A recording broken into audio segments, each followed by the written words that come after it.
नमस्कार दर्शक बंधु आज केदार गौरी सिरियल आज आपण माने सबुठारु दमदार सबुठारु हाई वोल्टेज और सबुठारु बोबाल एपिसोड आज आपण माने देखिबा को पाइबे।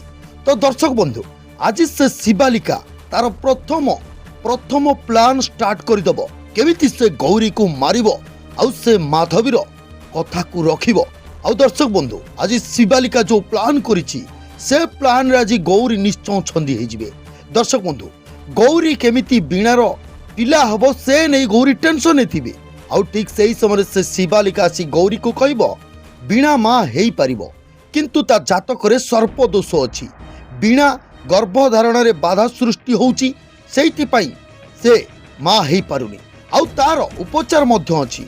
गौरी कहबे ठीक अछि आपण जदि यार उपचार जानिछंती यार केमिति ठीक हे पारिबो आपण जदि जानिछंती कोन करिबा को पड़िबो।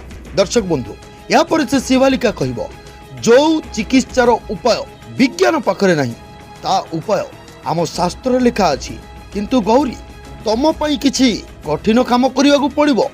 दर्शक बंधु गौरी मध्य से शिवालिका कथारे राजी जिबे। दर्शक बंधु शिवालिका प्रकृति रे गौरी को फसई दबा को चाहुची ना प्रकृति रे बीणा को सहायता करिबा को चाहुची से शिवालिका। दर्शक बंधु मतामत कमेंट बॉक्स रे निश्चय कमेंट करी आमको जणांतु।